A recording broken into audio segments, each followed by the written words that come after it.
तो दोस्तों, नमस्कार। तो आइए आज हम लोग बात करते हैं हिंदी साहित्य इतिहास लेखन परंपरा पर।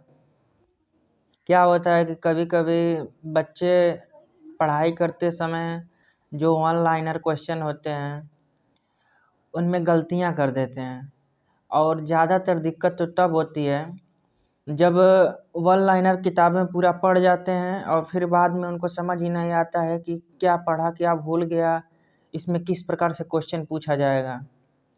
तो उसी को ध्यान रखते हुए आज हमने ये प्रयास किया है कि आप लोगों को बताया जाए कि क्वेश्चन किस प्रकार से पूछा जाता है। तो आज पद्य साहित्य में हिंदी इतिहास लेखन परंपरा को ध्यान में रखते हुए इस पे किस प्रकार से क्वेश्चन बनते हैं, उन सब चीज़ों को लेकर के आज हम आपके सामने वीडियो बना रहे हैं। तो आइए देखते हैं कि हिंदी साहित्य के इतिहास लेखन की परंपरा में क्या क्या प्रयास किए गए। तो इसमें सबसे पहले यही क्वेश्चन पूछा जाता है कि हिंदी साहित्य का सर्वप्रथम इतिहास लेखन किसने किया। तो आपका उत्तर होना चाहिए गारसा दत्तासी। उसके बाद दूसरा क्वेश्चन पूछा जाता है कि हिंदी साहित्य के इतिहास लेखन किस भाषा में सर्वप्रथम किया गया। तो आपका फ्रेंच भाषा में किया गया। फिर पूछा जाता है कि हिंदी साहित्य इतिहास लेखन जो सबसे पहले हुआ था उसका नाम क्या था। तो उसका नाम था इस्तवार दलाल लिटरेतुर एंदुई हिंदुस्तानी। आपको क्वेश्चन इस प्रकार से भी पूछा जा सकता है कि द इस्तवार दलाल लिटरेतुर एंदुई हिंदुस्तानी इतिहास ग्रंथ किसने लिखा, या यह इतिहास ग्रंथ किस भाषा में लिखा गया है। या कभी कभी एग्जाम में तो ये इसका इतिहास ग्रंथ जो है इसको, जैसे आपका साक्षात्कार कहीं पे है तो बोर्ड पे लिखने के लिए कह देंगे कोई भी टीचर कि इसको बोर्ड पर लिखिए। तो आप लोग ये ध्यान दीजिए कि ये किस तरह से लिखा हुआ है, इस्तवार दलाल लिटरेतुर एंदुई हिंदुस्तानी। तो ये हो गया। उसके बाद ये क्वेश्चन भी आता है कि यह इतिहास ग्रंथ कितने भागों में बांटा गया है। तो इतिहास ग्रंथ 2 भागों में बांटा गया है। और ये भी पूछा जाता है कि इसका प्रकाशन वर्ष क्या है। तो इसका प्रकाशन वर्ष जो पहला भाग था उसका 1839 ईस्वी है और जो दूसरा भाग था उसका 1847 ईस्वी है। तो ये गारसा दत्तासी के इतिहास से इतने क्वेश्चन आते हैं। उसके बाद आपको यह एक और क्वेश्चन पूछा जाता है कि गारसा दत्तासी के जो इतिहास ग्रंथ है वो कितने संस्करणों में विभाजित है। तो यह 3 संस्करण में विभाजित है, 3 भागों में विभाजित है। और जो दूसरा संस्करण है वो उसका प्रकाशन वर्ष भी पूछता है कि गारसा दत्तासी के दूसरे संस्करण का प्रकाशन वर्ष बताइए। ये क्वेश्चन आपके उसमें आया था, यूजीसी नेट के पेपर में ये क्वेश्चन पूछा गया था। ये जिसका प्रकाशन वर्ष सन 1871 ईस्वी है। ये गारसा दत्तासी का इतिहास इस्तवार दलाल लिटरेतुर हिंदुस्तानी का प्रकाशन वर्ष है। और इसमें एक क्वेश्चन अभी हम यच टेट में देख रहे थे तो उसमें पूछा था कि गारसा दत्तासी के इतिहास में कुल कितने कवियों का जिक्र है, मतलब कितने कवियों का वर्णन किया गया है। तो उसमें कुल आपके 738 कवि हैं। तो 738 कवि हैं तो ये भी पूछ सकता है कि उसमें हिंदी के कितने कवि हैं, क्योंकि वो 738 कवि आपके सिर्फ हिंदी के नहीं हैं, उसमें शेष उर्दू के, फारसी के, उन कवियों को भी शामिल किया गया है। तो आपके जो हिंदी के कवि हैं वो सिर्फ 72 कवि हैं। तो ये भी आपको ध्यान में रखना है कि हिंदी के जो कवि हैं वो सिर्फ 72 हैं। उसके बाद एक क्वेश्चन ये भी आता है कि गारसा दत्तासी ने अपने इतिहास ग्रंथ में जो, मतलब सबसे पहले तो फ्रेंच भाषा में लिखे थे, तो वो किस पद्धति में लिखे थे, क्योंकि पद्धतियाँ कई हैं इतिहास ग्रंथ लिखने की।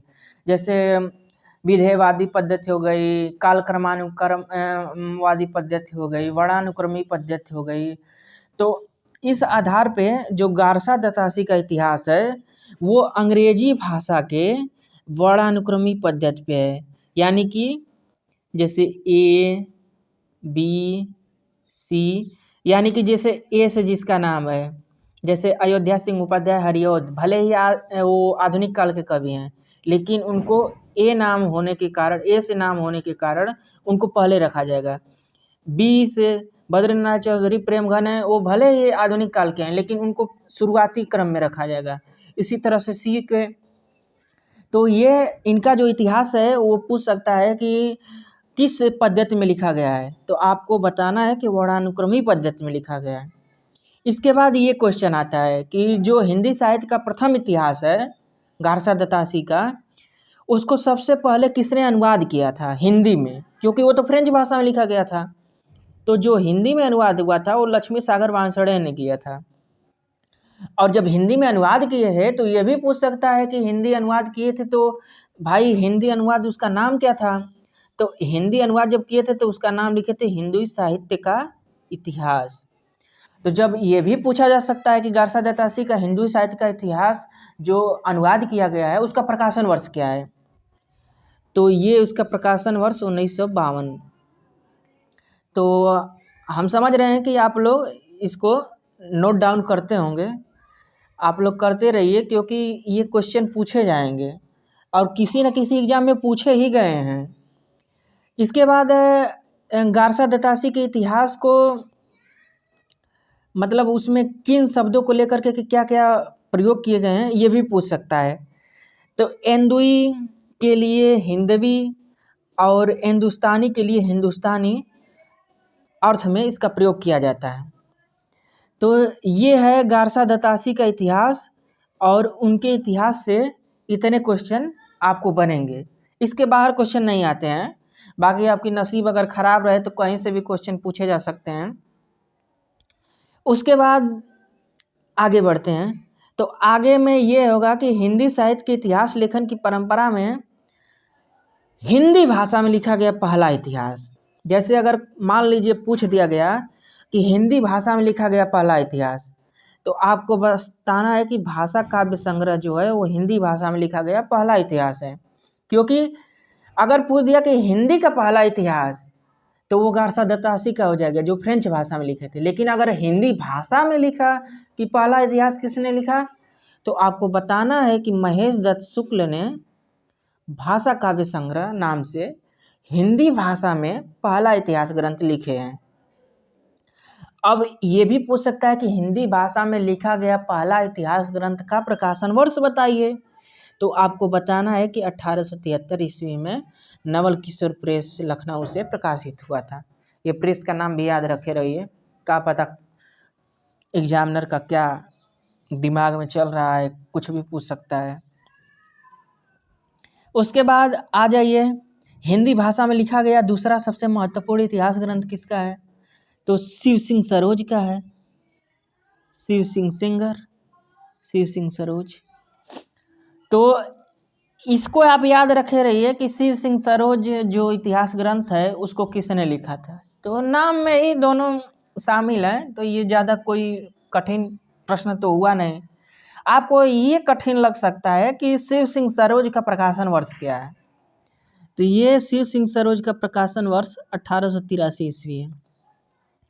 अब ये भी, इसमें भी आपको याद करना पड़ेगा कि शिव सिंह सरोज में कुल कितने कवियों का वर्णन है। तो शिव सिंह सरोज में कुल 838 कवियों का वर्णन है। इसके बाद हम आगे बढ़ते हैं और ये देखते हैं कि जॉर्ज ग्रियर्सन ने जो अपना इतिहास ग्रंथ लिखा है उसका प्रकाशन वर्ष, उसमें कितने कवि हैं, वो कहाँ से प्रकाशित हुआ था, किस पत्रिका में छपा था, इन सब के बारे में चर्चा करते हैं। तो जॉर्ज ग्रियर्सन का जो इतिहास ग्रंथ है उसके नाम को आप लोग ध्यान रखे रहिए कि अगर कहीं लिखना पड़े तो लिख सकें। इनका नाम है the modern vernacular literature of Hindustan और यह लिखा गया था 1888 ईस्वी में, और इसको लिखे थे ग्रियर्सन, और ये छपा था एशियाटिक सोसाइटी ऑफ बंगाल की पत्रिका के विशेषांक के रूप में। इतना चीज़ें ध्यान रखिए। इसके बाद ये पूछा जाएगा कि ये तो ग्रियर्सन जी लिखे थे, तो ग्रियर्सन जी अब अंग्रेजी में लिखे थे, तो इसको हिंदी अनुवाद किसने किया? तो इसका हिंदी अनुवाद किशोरी लाल गुप्त ने हिंदी साहित्य का प्रथम इतिहास नामक शीर्षक से सन 1957 ईस्वी में किया। ये तीनों चीज़ें आपको याद होनी चाहिए कि हिंदी साहित्य का प्रथम इतिहास, उसका जो अनुवाद है वो है, और इसको 1957 में अनुवाद किए हैं और किशोर लाल गुप्त हैं। ये दोनों क्वेश्चन फंस सकता है, जो जॉर्ज ग्रियर्सन है और गारसा दत्तासी, क्योंकि गारसा दत्तासी का जो अनुवाद किए थे वो लक्ष्मी सागर वासुदेवन थे, और उसका जो अनुवाद का नाम था वो हिंदुई साहित्य का प्रथम इतिहास था, और इसका नाम है हिंदी साहित्य का प्रथम इतिहास, और इसको अनुवाद किए हैं डॉक्टर किशोरी लाल गुप्त। तो अब इस इतिहास ग्रंथ में जो लेखन पद्धति है वो किस प्रकार की है? तो इस इतिहास ग्रंथ की जो लेखन पद्धति है वो कालानुक्रमी पद्धति है। और इसके पहले जो था गारसा दत्तासी का इतिहास, वो वर्णानुक्रमी पद्धति में था, वर्णों के क्रम में लिखा गया था, अंग्रेजी के वर्णों के क्रम में। ये कालक्रमानुसार लिखा गया है, यानी कि जो 1900 में पैदा हुआ, जो 1930 में पैदा हुआ, 1940 में पैदा हुआ, तो इस क्रम में जो 1900 में पैदा हुआ उसको पहले लिखेंगे, 30 वाले को बाद में लिखेंगे, 40 वाले को और बाद में लिखेंगे, इस तरह से।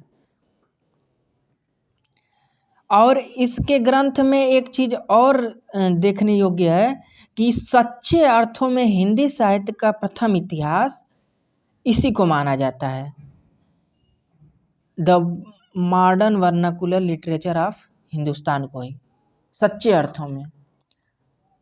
ये देखिए, सच्चे अर्थों में लिखा गया है कि सच्चे अर्थों में हिंदी साहित्य का प्रथम इतिहास इसी को माना जाता है, तो ये भी ध्यान रखिए। क्वेश्चन के पूछने की प्रकृति के हिसाब से आपके आंसर चेंज हो जाएंगे, तो ये सब चीज़ें आपको ध्यान रखनी पड़ेगी। आइए आगे बढ़ते हैं। तो उसके बाद पूछा जाएगा कि आपका जो जॉर्ज ग्रियर्सन ने प्रथम बार हिंदी साहित्य का भाषा की दृष्टि के क्षेत्र को निर्धारित करते हुए संस्कृत, प्राकृत एवं अरबी, फारसी, उर्दू को उनसे पृथक करके लिखा। जैसे कि जो गारसा दत्तासी थे वो क्या किए कि उर्दू, फारसी सबके कवियों को एक ही में जोड़ करके लिख दिए। 738 कवि थे उनके में, और उसमें से सिर्फ 72 ही कवि आपके हिंदी के थे। लेकिन जो जॉर्ज ग्रियर्सन है, इन्होंने ये काम किया कि ये जो अलग क्षेत्र के कवि हैं, जैसे संस्कृत, प्राकृत, अरबी, फारसी, उर्दू के, इनको हटा दिए, सिर्फ हिंदी के कवियों को लिखे। और इनके इतिहास ग्रंथ में 838 कवि शामिल हैं।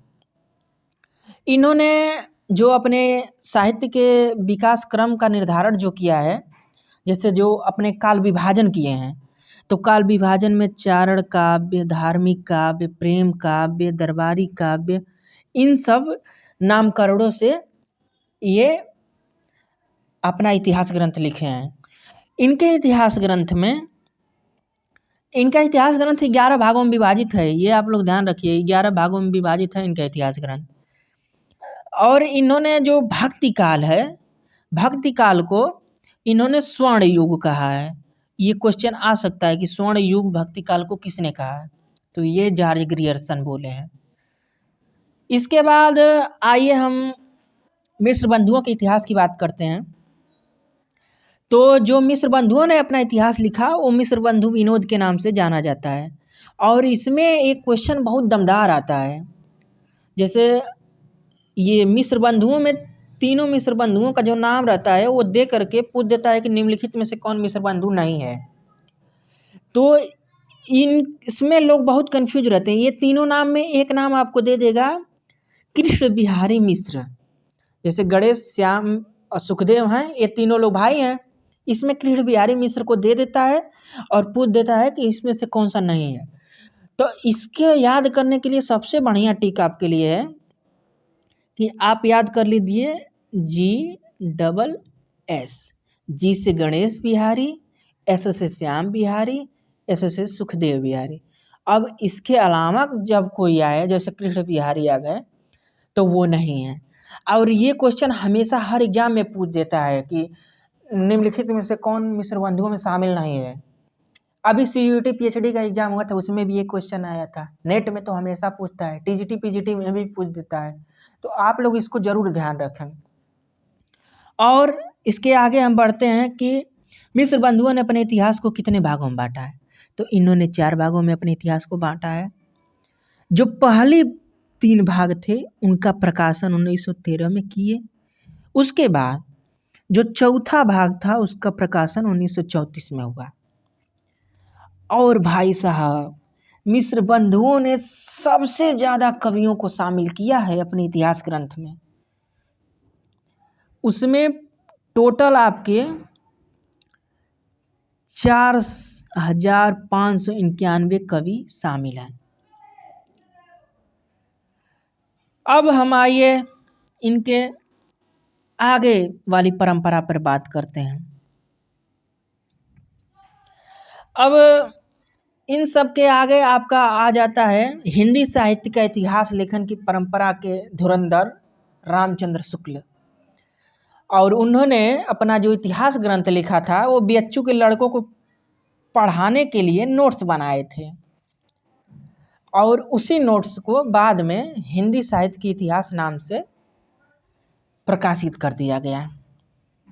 तो जो नोट्स वो बनाए थे वो उस नोट्स का जो नाम था वो हिंदी शब्द सागर की भूमिका में ये सब चीज़ें लिखे थे।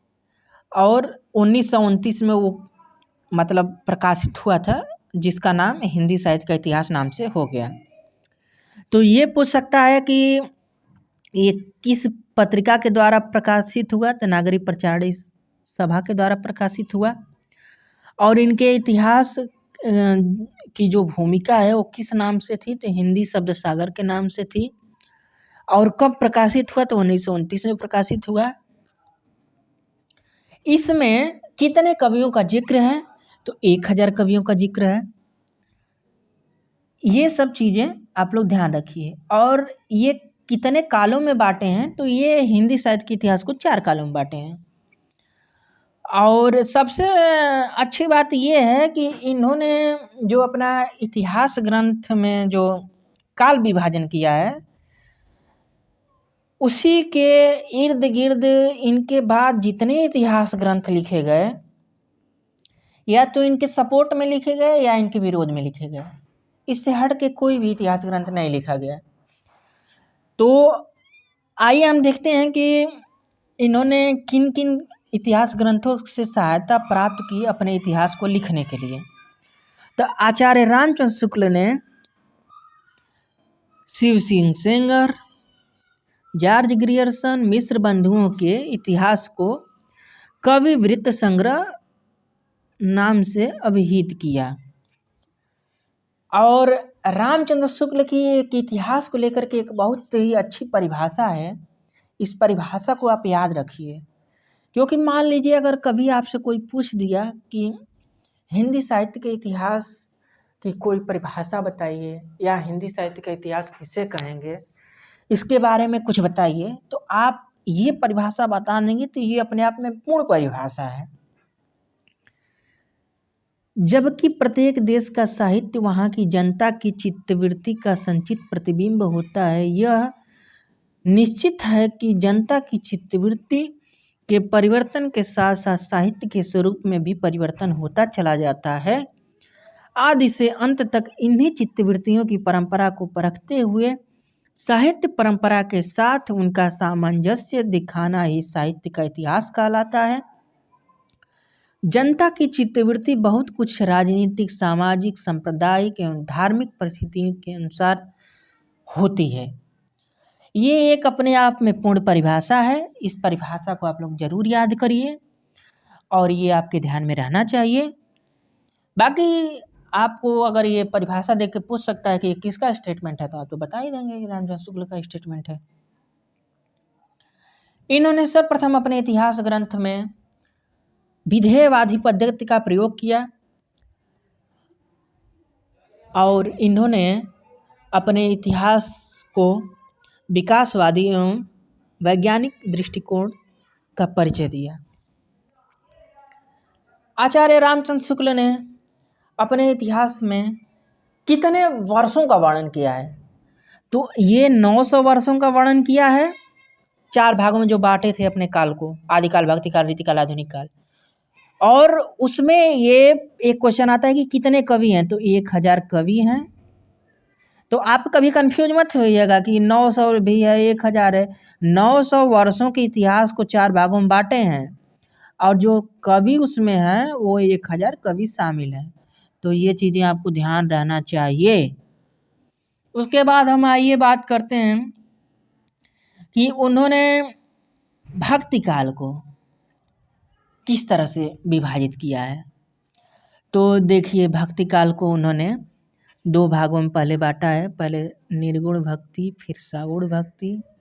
निर्गुण भक्ति को ज्ञानाश्रयी शाखा, प्रेमाश्रयी शाखा, असगुण भक्ति को राम भक्ति, कृष्ण भक्ति, इस तरह से विभाजित किए हैं।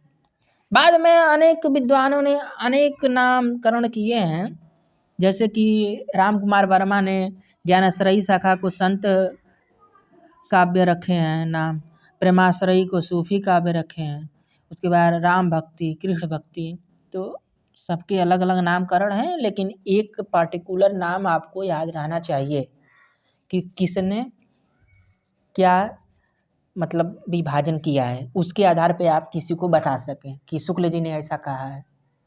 बाकी सब लोग बहुत कहे हैं, सबका याद करेंगे तो फिर जिंदगी झंड हो जाएगी।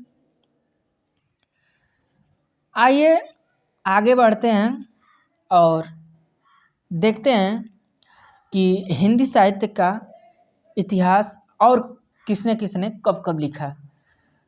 तो हिंदी साहित्य का इतिहास एडविन ग्रिप्स महोदय ने सन 1917 ईस्वी में अंग्रेजी भाषा में ए स्केच ऑफ हिंदी लिटरेचर के नाम से हिंदी साहित्य का एक संक्षिप्त इतिहास लिखा।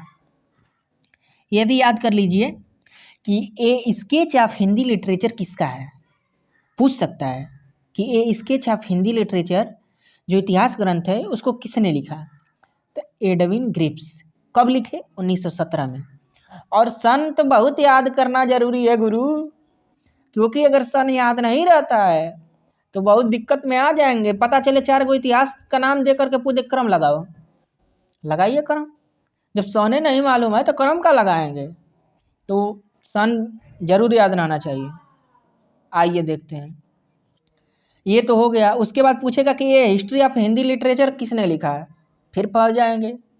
तो इसको भी याद करिए, ये हिस्ट्री ऑफ हिंदी लिटरेचर को FEK ने 1920 में लिखा। ठीक है। उसके बाद आगे बढ़ते हैं कि मौलवी करमुद्दीन ने हिंदी साहित्य का इतिहास किस नाम से लिखा। तो इन्होंने तज़किरा शुअराए हिंदी 1948 ईस्वी में लिखे थे और इन्होंने कुल 1004 कवियों को शामिल किया था, जिसमें हिंदी के सिर्फ 62 को कवि थे। सोचिए, सोच लीजिए, सब उर्दू फारसी के कवि थे। और इन्होंने कालक्रम का भी ध्यान रखा है। ठीक है। अब आगे बढ़ते हैं। आगे बढ़ेंगे तो आपको हजारी प्रसाद द्विवेदी जी मिलेंगे, जिन्होंने हिंदी साहित्य के इतिहास के लिए 3 ग्रंथ लिखे हैं। तो उनका पहला जो हिंदी साहित्य के इतिहास ग्रंथ है वो है हिंदी साहित्य की भूमिका 1940 में, दूसरा है हिंदी साहित्य का उद्भव विकास 1952 में, और हिंदी साहित्य का आदिकाल 1952 में। ये चीज़ें याद होनी चाहिए और ये भी याद होनी चाहिए कि कब कब लिखी गई हैं, क्योंकि क्रम मिलाना रहेगा तो गड़बड़ाना नहीं चाहिए। इसके बाद आगे बढ़ते हैं, राम कुमार वर्मा के इतिहास को देखते हैं। राम कुमार वर्मा ने हिंदी साहित्य का आलोचनात्मक इतिहास लिखा। और भाई साहब, ये क्वेश्चन तो हम खुद गलत करके आए हैं, CUT PhD में भी और NTA नेट में भी। ये राम कुमार वर्मा का इतिहास जो है वो 1938 में लिखा गया था। और हमको लग रहा था कि भाई साहब ये 1938 में कैसे लिखेंगे, ये शुक्ल जी के जस्ट बाद इतिहास लिख रहे हैं। हमको लग रहा था कि 1960-65 में वो बच्चन सिंह की तरह लिखेंगे 86-80 में, और इसी चक्कर में गड़बड़ा गए। तो आप लोग ध्यान रखिए कि राम कुमार वर्मा ने हिंदी साहित्य का आलोचनात्मक इतिहास 1938 में लिखा है। और इनके आलोचनात्मक इतिहास में ये भी पूछा जाता है कि कितने काल पीरियड तक लिखे हैं। मतलब जैसे राम कुमार वर्मा ने अपना जो हिंदी साहित्य का आलोचनात्मक इतिहास लिखा है वो किस समय से किस समय के बीच में लिखा है। तो ये 693 ईस्वी से स्टार्ट किए, 1693 ईस्वी तक के जो इतिहास है उसी को अपने इतिहास ग्रंथ में शामिल किए। यानी कि संधि काल से लेकर के भक्ति काल तक। संधि काल मतलब आप आदिकाल जोड़ लीजिए, और आदिकाल से लेकर के आपके भक्ति काल तक के इतिहास को इसमें इन्होंने शामिल किया है। ठीक है, संधि काल आदिकाल का एक अलग नाम है, हम जब नामकरण पढ़ाएंगे आपको तो वो बताएंगे। ठीक है, आगे बढ़ते हैं कि वर्मा जी ने अपने इतिहास ग्रंथ को कितने भागों में बांटा है। तो भाई साहब वर्मा जी ने अपने इतिहास को 7 प्रकरणों में बांटा है। ठीक है, और ये भी पूछा जाएगा कि हिंदी साहित्य का प्रथम इतिहास ग्रंथ में नहीं, अपने इतिहास ग्रंथ में राम कुमार वर्मा ने सबसे पहला कवि किसको माना है। तो उन्होंने स्वयंभू को पहला कवि माना है, जो कि अपभ्रंश भाषा के हैं, और इन्होंने इन्हीं से हिंदी साहित्य का इतिहास 693 ईस्वी से लिखना प्रारंभ किया है। उसके बाद आगे बढ़ते हैं। हिंदी साहित्य के इतिहास को नागरी प्रचारणी सभा ने हिंदी साहित्य का बृहद इतिहास नाम से 16 खंडों में प्रकाशित किया था। और ये क्वेश्चन आता है कि नागरी प्रचारणी सभा ने हिंदी साहित्य के बृहद इतिहास को कितने खंडों में प्रकाशित किया। और आपके जो ऑप्शन होते हैं वो 14, 16, 18 और 20 ऑप्शन इसी तरह दे दिया जाता है। अभी तो मान लीजिए आप देख रहे हैं कि 16 खंडों में प्रकाशित है, लगेगा कि बहुत सस्ता क्वेश्चन है, मार देंगे एकदम। लेकिन जब पेपर में आ जाता है ना तो हवा निकल जाती है, समझ नहीं आता है कि इतना छोटा सा क्वेश्चन 2 नंबर गया। तो ध्यान से देखिए, याद करिए कि बृहद इतिहास ग्रंथ जो प्रकाशित हुआ था नागरी प्रचारणी सभा के द्वारा वो कितने खंडों में प्रकाशित हुआ था। तो वो 16 खंडों में प्रकाशित हुआ था भाई साहब, और वो 16 खंडों के ये नाम है। लेकिन नाम ओम भाई साहब पूछता होता है नहीं, 16 खंडों के नाम ये सब छोड़िए, ये आपका टाइम टेकन है, ये सब चीज़ें हटाइए, आगे बढ़ते हैं। जो चीज़ें इम्पोर्टेंट है उन्हीं को पढ़नी चाहिए, ज़्यादा आप घुसेंगे गड़बड़ा जाएंगे। आइए आगे पढ़ते हैं। तो ये राहुल संकृत्यायन जो हिंदी काव्य धारा लिखे थे 1944 में, तो ये ध्यान रखिए कि हिंदी काव्य धारा राहुल संकृत्यायन का है। उसके बाद हिंदी साहित्य का इतिहास 1973 में संपादक डॉक्टर नगेंद्र हैं। इस पे एक क्वेश्चन आपको बताते हैं, बहुत तगड़ा क्वेश्चन आया था। वो पूछा था कि 4 ऑप्शन दिया था और पूछा था कि निम्नलिखित में से किसने हिंदी साहित्य का इतिहास नहीं लिखा है। हम भाई साहब कंफ्यूज कि रामचंद्र शुक्ल भी लिखे हैं, हजारी प्रसाद द्विवेदी भी लिखे हैं, बच्चन सिंह भी लिखे हैं, नगेंद्र भी लिखे हैं, आंसर क्या हमारे। हम सोच रहे थे क्वेश्चन में गलत दिया है। लेकिन भाई साहब ये चीज़ें आपको ध्यान रखनी है कि डॉक्टर नगेंद्र ने हिंदी साहित्य का इतिहास नहीं लिखा है। ये भाई साहब संपादक हैं। ये जो स लिखा है ना, ये संपादक। संपादक का मतलब समझते हैं। जैसे मान लीजिए हम कोनो नोट्स बनाए, कोनो कहानी लिखे, अब कोई ले जा करके हमारे कहानी को संपादित कर दिया, 10 कहानी को जोड़ करके एक कहानी मतलब संपादन प्रकाशित कर दिया, तो ऐसा है। बहुत उस समय दुख हुआ कि अभी तक हमको मालूम नहीं कि डॉक्टर नगेंद्र इतिहास से नहीं लिखे हैं, संपादन किए हैं। तो ये याद कर लीजिए कि हिंदी साहित्य के इतिहास का संपादन डॉक्टर नगेंद्र ने कब किया था, तो 1973 में। उसके बाद हिंदी साहित्य का वैज्ञानिक इतिहास, ये गणपत चंद्रगुप्त ने लिखा था 1965 में। इसके 2 खंड हैं, प्रथम और द्वितीय। ये सर्वप्रथम ऐसे इतिहासकार हैं जिन्होंने वैज्ञानिक पद्धति के द्वारा हिंदी साहित्य का इतिहास लिखा। और भाई साहब इतनी वैज्ञानिकता हो गई है कि इतिहास से ज़्यादा तो उसमें लगता है कि विज्ञान है। तो ये गणपत चंद्रगुप्त 1965 में लिखे। उसके बाद हिंदी साहित्य के अतीत विश्वनाथ प्रसाद मिश्र ने लिखा 2 भागों में। उसके बाद हिंदी साहित्य और संवेदना का विकास 1986 में रामस्वरूप चतुर्वेदी ने लिखा। उसके बाद हिंदी साहित्य का दर्शन नलिन विलोचन शर्मा। हिंदी भाषा का विकास 1924 में डॉक्टर श्याम सुंदर दास। हिंदी भाषा और साहित्य 1930 में डॉक्टर श्याम सुंदर दास। उसके बाद श्याम सुंदर दास ने हिंदी कोविद रत्नमाला के नाम से भी इतिहास ग्रंथ लिखा है, जिसका क्रमशः 1909 और 1914 में प्रकाशन हुआ। और इसके बाद ये सब चीज़ें छोड़िए, ये आइए नंदलाल वाजपेयी पे आइए। वो हिंदी साहित्य 20वीं शताब्दी 1945 में लिखे थे नंदलाल वाजपेयी ने। और इसके बाद ये सब चीज़ें तो छोड़िए, हाँ ये देख लीजिए हिंदी साहित्य का विमर्श 1923 में लिखे थे पद्मलाल पुन्नालाल बख्शी जी। उसके बाद कविता कौमुदी 1917 में रामनरेश त्रिपाठी ने। भाषा काव्य संग्रह 1883 में 1873 दिया है, ये गलत है, 1973 होगा, देखिए गलत भी लिखे हैं 1973 में महेश शुक्ल ने। उसके बाद ये सब चीज़ें छोड़िए, ये तो टेम्पररी हैं। हाँ ये वाला देख लीजिए बच्चन जी का दूसरा इतिहास। हिंदी साहित्य का दूसरा इतिहास बच्चन जी 1996 में। और हिंदी साहित्य का आधा इतिहास 2003 में सुमन राजे। ये आधा इतिहास जानते हैं क्यों है? क्योंकि आधा इतिहास इसलिए है कि इन्होंने सिर्फ महिलाओं को लेकर के ही इतिहास लिखा है, उसमें पुरुषों को शामिल नहीं किए हैं। और उसके बाद हाँ बस इतना ही तक याद करिए। अब इसके बाद हम आगे अगले वीडियो में बात करेंगे कि हिंदी साहित्य काल विभाजन और नामकरण। बाकी आप बताइएगा कि कैसा लगा आपको ये हमारी वीडियो।